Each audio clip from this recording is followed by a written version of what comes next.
God, Jeremy has a joke. No, I thought you were gonna drop the joke. Hey, I like this. What's your joke? Nah, I said it's not Asian glow, it's Asian grow. Asian grow! Yeah.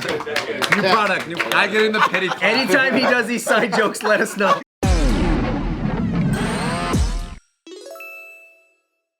Welcome back to a very special episode of Care for Boys. Today we have very special guests with us. We have Under the Influence. Wow. Jack, Esther, Jeremy, and Viet. We were missing Jeremy last time and now we got him, so it's great.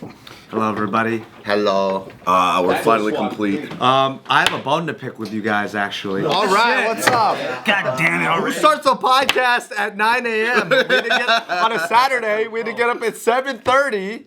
Whose decision was it? Bart, the fitness guy. The fitness guy. Some of us don't even want to be here.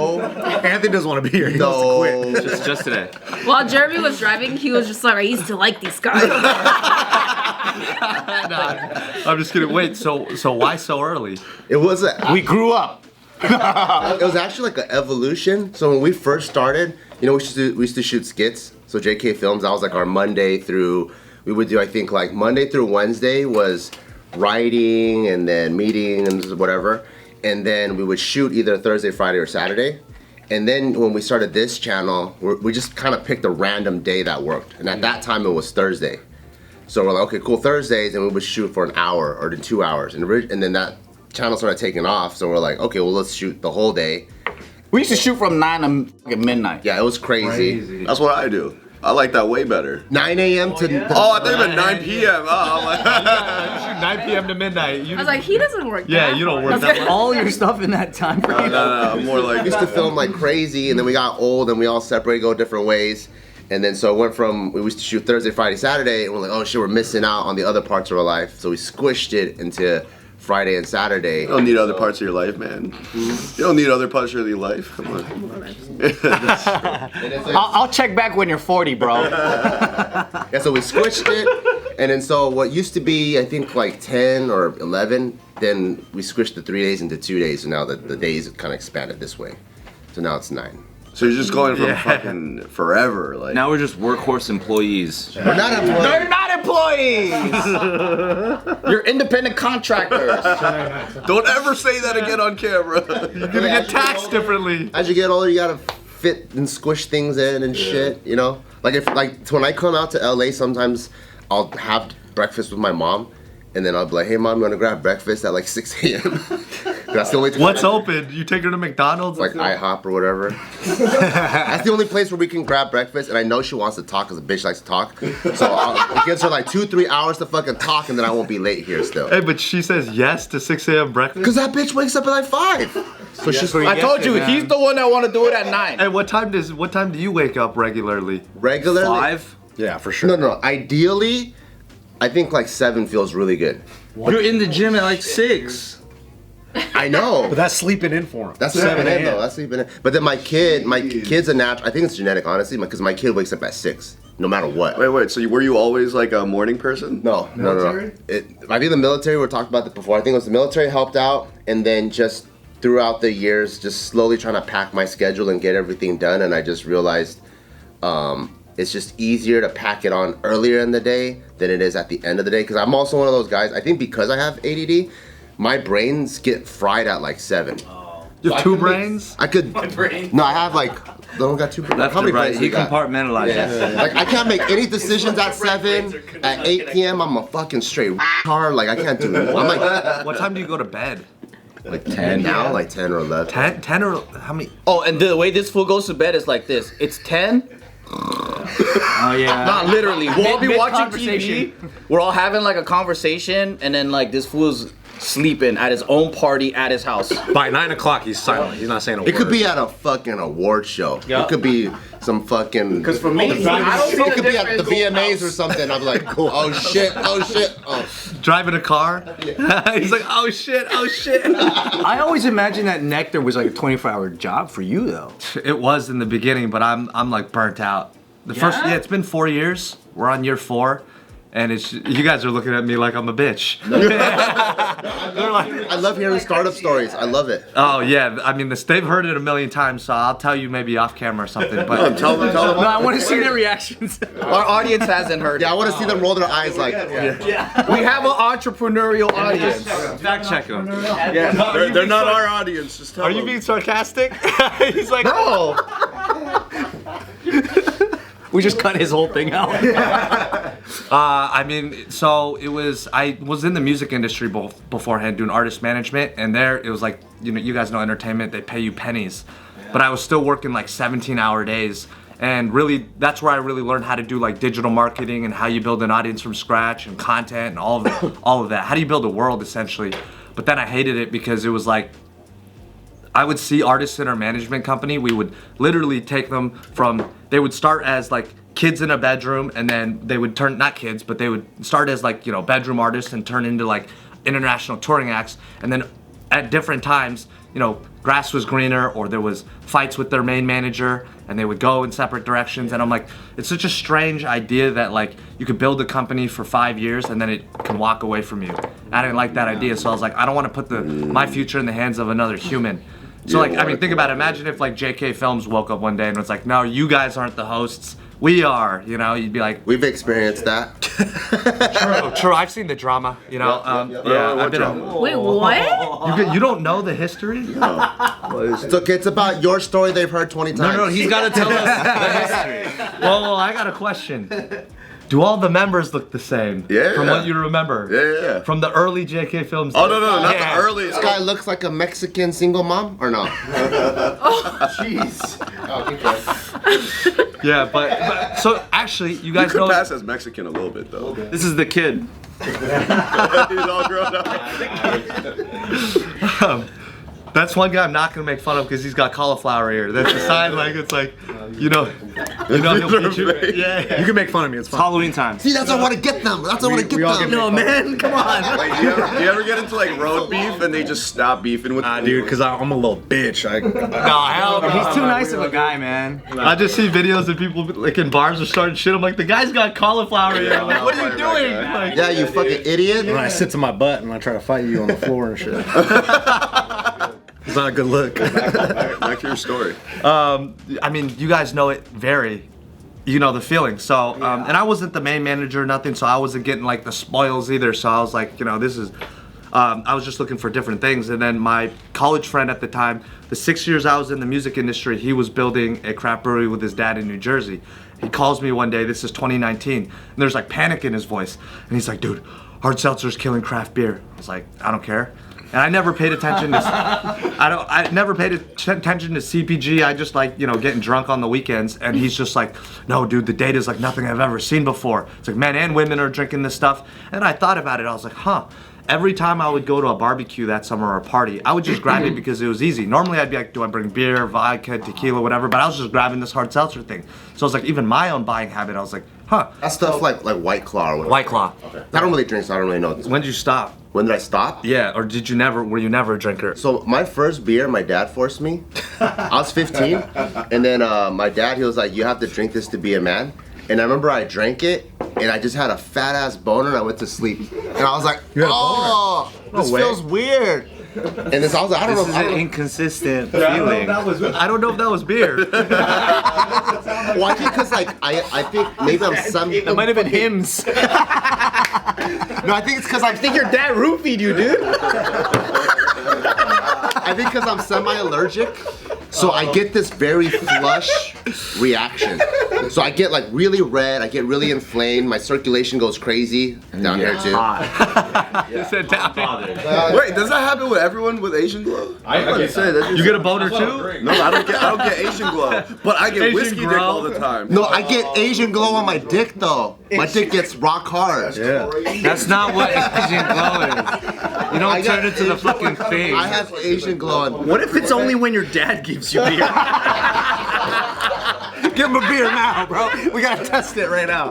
God, Jeremy has a joke. No, I thought you were gonna drop this. Hey, I like this. What's your joke? Nah, I said it's not Asian glow, it's Asian grow. Asian glow! Yeah. product. I get in the pity. Anytime he does these side jokes, let us know. Yeah. Announce it. Tell them. We'll edit out the in between, so it just goes right into it. Well, you didn't laugh as hard, so it's not good. It's everyone. You definitely said that earlier. No one heard it.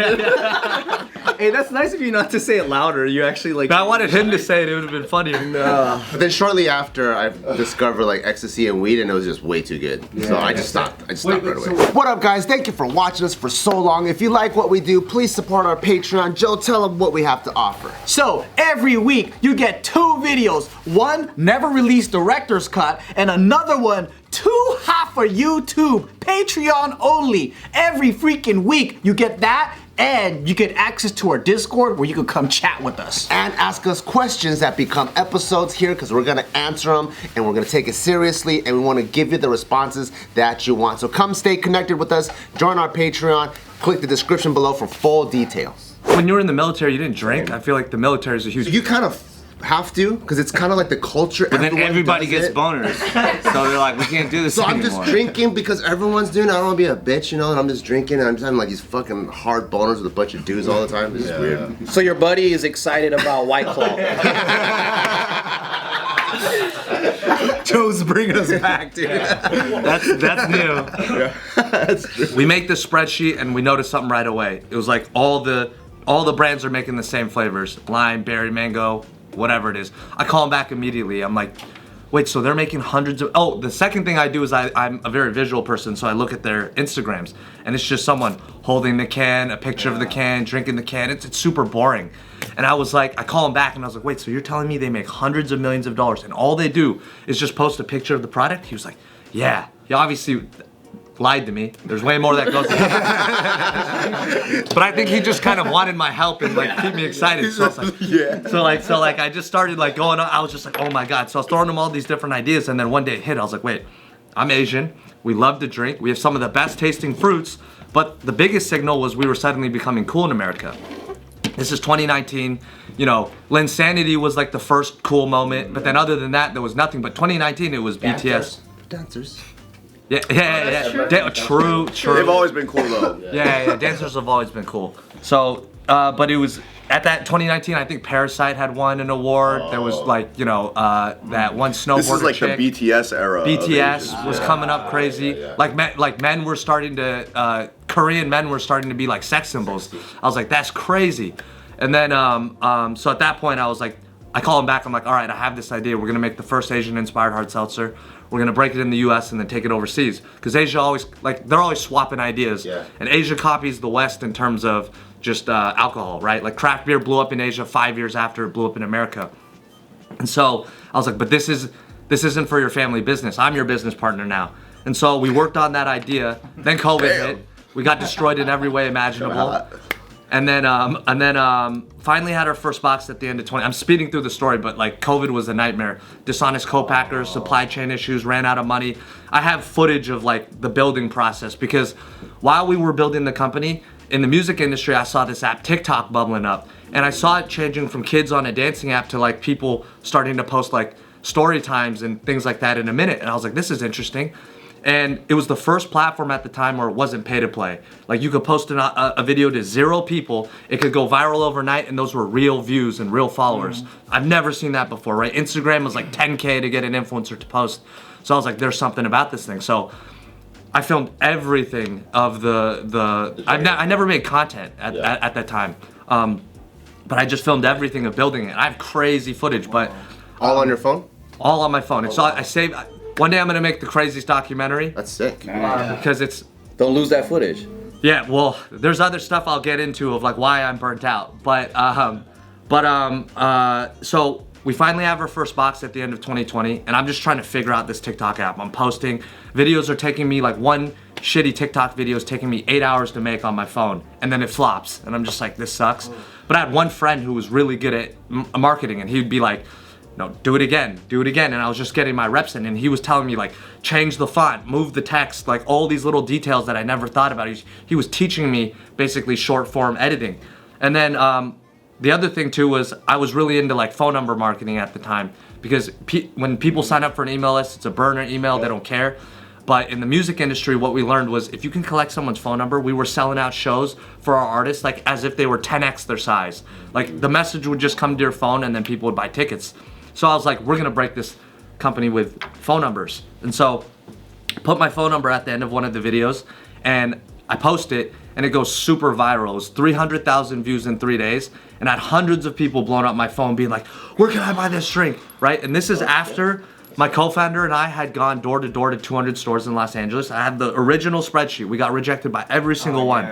So all of a sudden, all these people are asking me to buy this drink. So I sprint back to this one liquor store that rejects me. And this is like a 50-year-old Armenian dad. He doesn't know. I'm sitting in front of him and I'm like showing him the TikTok comments. I'm like, dude, look at all the views. Look at all these people. And then I'm like, and look at all these people texting me that want this drink. He's like, slow down, slow down. I'm like, what these TikTok? Like, why are you giving your phone number out? He's like, he doesn't understand. And I was like, it doesn't matter. I was like, you got to carry my drink. And he was like, okay, what do you want? $5, $10? And I was like, no, you need to put, I just blurted out a number.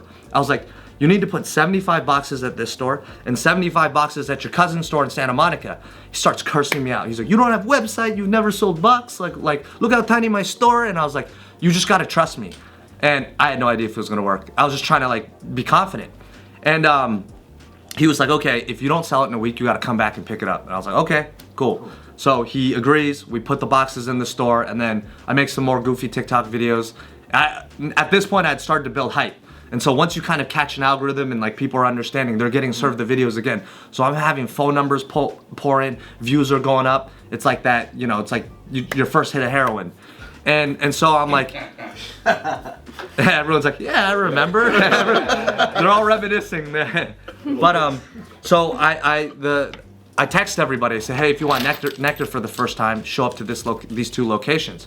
So the next morning I get up, my co-founder goes to one location, I go to one location, it's 9 a.m. When we get there, it's lines out the door, we sell out. Oh shit. And my hands were shaking, I was like, whoa, we're onto something. So we're like, let's try it again. So we go to Orange County, and now I had the footage of the people in line. Yeah. So we're going to different liquor stores, they're all saying no, and I finally convince a guy, I'm like, look at how many people. This time we double the boxes, it's 300 boxes total.